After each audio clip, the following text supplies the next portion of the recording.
What's up, YouTube family? It's Brendan from Market Makers, your home for Wyckoff and Advanced Fibonacci TA. Guys, I saw a lot of the thumbnails today getting super bullish on Bitcoin. What we need to decide is that bullshit or is there a valid reason for that? So let's go ahead and jump into the weekly time frame.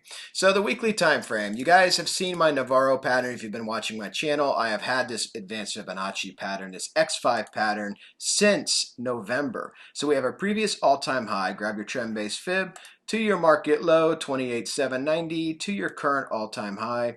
And this gives you the projection of a Fibonacci wave down. The way this works for any of the new subs, let me go ahead and draw this for you. This is price, this is your A wave, your B wave, and then your C wave projection, okay? So it's an ABC tool basically. And then looking at this, 1618, 10,630. I know that makes people blow their minds and they get really upset by that. That's just a downward projection, guys. I mean, there's upward projections too. But, you know, like I said, if the markets all come down, if the SPX and the NASDAQ repeat history, if the SPX gets cut in half, like it's done 3 times now in the last 20 years, 2000, 2008, and then with the Black Swan event of the virus in March of 2020, it went down 42%. So if it does that again, I do anticipate Bitcoin going down to those numbers. But let's go ahead and get some upward projection. Why are we hitting our head and where are we hitting our head? Grab your trend-based fib, go to your swing low. This is the weekly time frame, guys. So these candles, even though some of them look small, they're big price moves. Swing low, swing high, back down to your swing low. Look exactly where you're hitting your head. This 618 at 42,316. Now price is at 42,331, so it's trying to flip the 618. We do have a nice uptrend going, and you can see this. We're going to trade with some Gann principles here, geometric godfather of trading here. So let's go ahead and go to the 45 angle. 45, there it is, 45. So simple concept in geometric trading, basically Gann's the godfather of that. You have a 45 angle, and if you are above it, you are in a bullish trend in your current trend. If you're below it, you're going bearish. Okay, so we're still in a bullish trend. But let's go to the daily time frame. My God, how frustrating has the daily time frame been? I mean, since January 24th, we've basically been in this sideways trend. I guess you could even go back to January 22nd, but we've been in this sideways accumulation trend now for a long time. That's almost exactly 2 months, actually.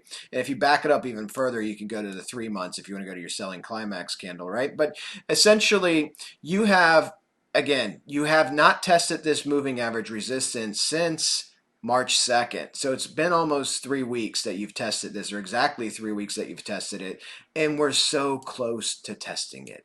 My God, I just want Bitcoin. We hit the pattern here, right? This looks like we hit the pattern because we got within like $150 here on Coinbase of the pattern.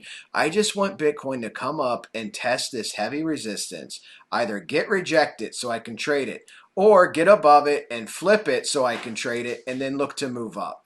That's the key test we're waiting for here, okay? This is a daily time frame. We have guys in the room scalping up and down in these ranges, but you know, just keep in mind, I was one of the first people here talking about the accumulation. This is what Bitcoin is doing. It is accumulating in Wyckoff. This in and of itself is a bullish thing. This isn't a bearish thing. It's bearish if you test the resistance and fall apart. And that resistance is getting lower and lower by the day. Right now it's at 44 for the 144 and 44.6 here on the Coinbase chart for the 233. Okay, so what we're doing again is just accumulating higher lows, higher lows, higher lows. This is our LPS and Wyckoff. I gave you guys this 618 Wyckoff Fibonacci box, right? That's our trading range right now. And we're starting to lose this a little bit. We're at 42,328. We need to be above 42,333. There's reasons for that. I'll show you in the broader markets because, yeah, most of the people are not tracking the broader markets, or they might not be posting thumbnails like 60K, 80K incoming. But we'll see. Let's go ahead and look at a couple indicators, and then we'll look at the other markets really quickly, and we'll look at Ethereum as well. What I want to look at here, where's our ALMA doing these days? It's been 48 hours. So we have a nice little, well, I guess technically we were in a bullish uptrend here. We still are. We're still in like a bullish uptrend, but we're about to lose our ALMA as well. It's the R moving average. You guys can read about it, the calculations involved. Most of these moving averages that you see, they have different types of calculations. You may find them useful. You may think they're a waste of time. Let's look at our Ichi. There's that cloud, guys. Look how thin it's getting. And now remember, I mean, this seems like so long ago. February 10th, I was talking about looking at the Kumo cloud here and saying we're going to come down and try to come around the cloud. We may try to come up into the cloud, but we're going to try to come around the cloud and break through a weaker part of the cloud because the cloud is synonymous with resistance. It's just a visual representation of resistance. If you guys aren't familiar with cloud trading, I definitely have videos on this in the room. That was the first system of trading I learned after Japanese candlesticks was cloud trading. And it is a very useful trading tool, especially to visualize support and resistance clouds. Okay, when you look at this, green clouds are support, above are moving averages. You fall through the support cloud, you're below, you're in a bearish trend, and now you have the resistance cloud you have to deal with. And obviously you can drill down into this with Fibonacci, with different indicators, pivot points, whatever you want to trade with, okay? But it is a very fun and it's a very good trading system, to be honest with you. I still use it all the time. Obviously, I'm always looking at the clouds. And so we have these thinner cloud. This is where we can break through, and look how micro thin this cloud is getting right here. This is really thin. So, you know, when does that happen? April. You guys want to be watching this channel in April if this takes another month. But you can break through any size cloud, guys. So, I mean, my sense of it is, like I told you, my theory is Bitcoin follows the Russell. Okay, it has since they both made their all-time highs in November 8th and November 10th, and it's been tracking to it very closely. And I'll show you what's going on with those marketplaces. But we want to see this exit here. Get out of the damn cloud and test these moving averages. And if it doesn't happen here, we may do something like this. And this would just be frustrating as hell. But that may be what we end up doing. And you may be coming down to test the range, have to rebuild your lower high or higher low and come back up. So we'll see what happens with that. But let's look at our volatility and everything while we're here because we are bottling up as far as I know. Let's look at our indicators here. Oops, turn that off. So volume is still low. We're above our EMA moving average line here for 21 days. I have it set, but you know, volume has been declining left to right. You could even move this over here. But I mean, it's been since we had this peak buying candle here, the high relative volume, it's done nothing but decline. I showed you guys this already, but it's just looking at the peak volume, not looking at the in-between bars here, but just the peak volume has just consistently got lower and lower and lower, right? So, you know, when you have low volume, it's not necessarily a bad thing, but to have a breakout from an LPS, from a higher low, just on top of the Wyckoff trading range, you want to see a candle of the 150, 200% normal volume, right? So something like this, or like this would be even better, but blue.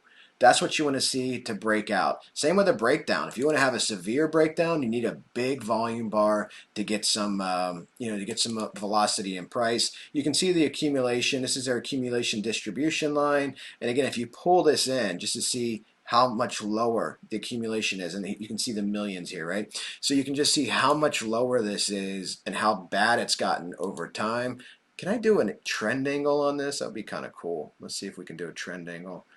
Well, the magnet doesn't make it stick to the indicator, but if we went to a 45, there's your downtrend, right? You see your downtrend and you broke through it because now you're in that sideways Wyckoff accumulation range. And so that's where you are right now. And as you can see, just looking at this indicator as well, you can see you're holding support here and you just got to come up. It's all Bitcoin has to do is come up. There's your 45. So this all Bitcoin has to do is keep coming up and get more money into the market. But that's the thing. You got to get money into the market. This is really low. When was the last time we were down this low? It's not here. That's a year ago. The last time we were actually down in this trading range for accumulation or distribution, either or, was back in December of 2020. So that was the year of the virus.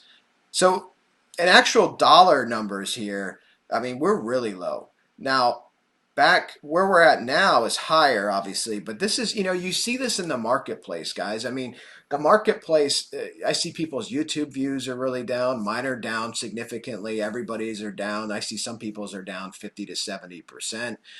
There's just not as much money at the moment in the market, but what will bring money into the market is excitement, and you get excitement if you can get a big pump. Now, if you get a big dump, I don't know. I don't know if the market's going to flood with short sellers, but it is what it is, guys. So our volatility, oh yeah, let's look at our volatility really quickly. Volatility, where are we at? Still bottling up. So we got a nice bottle up. We want to see if this move will go up or the move will go down. Our volume effort has been low. It's just normal average volume. We haven't had anything since these bars down here, okay? And the churn, this is all market churn right here, Wyckoff accumulation. Big down volume bar here, and then just average effort bars. So again, it's just all part of the churn, and price will have to make a decision. There's no template to how long price could take to make a decision. Actually, let's go back to the weekly time frame. Let's get we haven't done well, no, let's do daily. That's better because we get a more specific day. Let's turn this off. We haven't done a Fibonacci time in a long time. Let's see, where do we want to measure from, though? That's the key here. Let's go to the swing low because that was a significant point. So let's do that. Let's grab, where's that tool at? Oh, it's in Fibonacci tools. And let's get our trend-based fib time. We'll lay it out the exact same way here. So that swing low, swing high, swing low. Oh, the 1618. What day is this? March 24th. So after today's candle close, which is this a new candle? I'm so messed up with the time change now. It's 5 o'clock Eastern right now. But whenever this candle forms, we're going to have a significant pivot potentially. Looking at the current trend, I always look at my trend-based fib to see how accurate it was. Keep in mind this is a daily time frame, so looking at some of the price ranges here, you had the start of a downtrend, you had the next day was the start of an uptrend, and then here you have the next day was the start of an uptrend. So this could be a pivot point, guys. This could be a pivot at the 1618 on the March 24th candle, whenever that opens. It might be after 7 o'clock tonight. I don't know exactly what time it will open, but we'll see. Will that pivot go up or down? Well, let's look at Ethereum. Ethereum is in the exact same spot, our 618 Fibonacci box. Like I said, guys, it's been an accumulation. This is what I've been saying in the room. This is all bullish. It's a micro bullish trend in an overall bearish market. It's bearish, guys. The market is bearish when you are below 233 and 144. Okay, this is just TA talk. So you're in a bearish market, but you're in a micro bullish trend, which you can break out and form a stronger bullish trend. And that's what we're looking potentially for these coins and Bitcoin to do. Now we have to come up just like Bitcoin, just test the damn moving averages and let's see if we can flip them or not. And we're just sitting here. Now the problem is going to be the Russell started dumping. Okay, so the NASDAQ was pumping. NASDAQ had a 12% move over the last few days, and then the NASDAQ started declining as well. The Russell started declining. Let's see if the Russell can hold this support. Let's try a pitchfork here. See what we're looking at Fibonacci wise. Look at that. Got right up to the 1 fib, and now it's dumping down to the 382, trying to hold that as support. So the Russell needs to hold its higher low. That's very important for the Russell to do. I just deleted something that was probably important. Oh, I think it was the PRZ line for my pattern. The Russell lost its 55. If the Russell doesn't hold this line and stay on top of its trading range, and it comes back down here, I mean, this could be really bad for Bitcoin because this could just, pull Bitcoin down as well, pull Ethereum down, pull a lot of the alts down, and then you're just trading more and chop again for a while. But just like Bitcoin, it needs to come up and test these moving averages. I have a nice pattern here, another macro pattern on top of it. I want to see the Russell come up, attempt to flip this, either go bullish or go bearish and make a decision because it affects everything else as well. And then if we look at the S&P also starting to decline, as you can see. We have another bearish pattern. Guys, if you want to learn how to draw these Fibonacci patterns, we have an expert pattern trader in the room. He does live streams twice a week. I have my educational videos for drawing patterns. He has his educational videos. We have a whole cache of videos for drawing X5 Fibonacci patterns, harmonic patterns. So you can learn to trade this way with Fibonacci concepts. And that Discord link is in the video description, as well as our BitGet link. If you want to try out the exchange, it's a fantastic anonymous exchange with no VPN required. You can register with an email, and of course our Twitter and contact information. Had to get that shameless plug in there, guys. And the SPX is on decline, and the NASDAQ is in decline. And NASDAQ's doing the best of the three right now. It's holding its 55. So it fell below the 233 once again, and then bearish pattern here, and so we have some price decline. Can they all hold outside their Wyckoff trading box? When people say these markets are not connected, it blows my mind, right? Because I mean, you can just see it. If you trade on Wyckoff, you just see it. They're all sitting at their LPS outside the Wyckoff trading range. Every single index. Here's the Wyckoff trading range in green, and you're trying to make your higher low up here to hold the support line, okay? And then you would be elevating up from here, maybe in a cup pattern, which is usually what happens, and get a sign of strength and go up, okay? That's what every single index is doing, the Russell, and that is also what Bitcoin is doing, okay? They're all tied together, guys. It's the same money in all these marketplaces. Let's look at the DXY. Had a beautiful dragon pattern here. We got a nice dissension from the dragon pattern. And the DXY, which is the measurement of the US dollar versus a basket of currencies. This isn't something you trade with this chart, okay? But it affects your trades. It can affect the crypto space, and it obviously affects the Forex space as well. Typically, when the markets get super bullish, the DXY will go down, and when the markets are super bearish and the Fed raises interest rates, the DXY can go up because people go to cash and they raise interest rates to fight inflation with their quarter point hike, okay?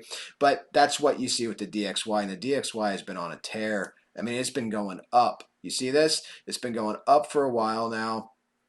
So we'll see where this goes. It should top out at some point, I would think. But, you know, it's struggling here, but it's just like everything else. It's kind of just going sideways. There's so much indecision in the macro market space.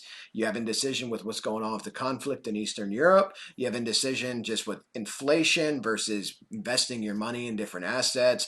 Lots of things for the average investor to consider. But the key takeaways, guys, is sum all of this up. Tomorrow we could have an interesting candle.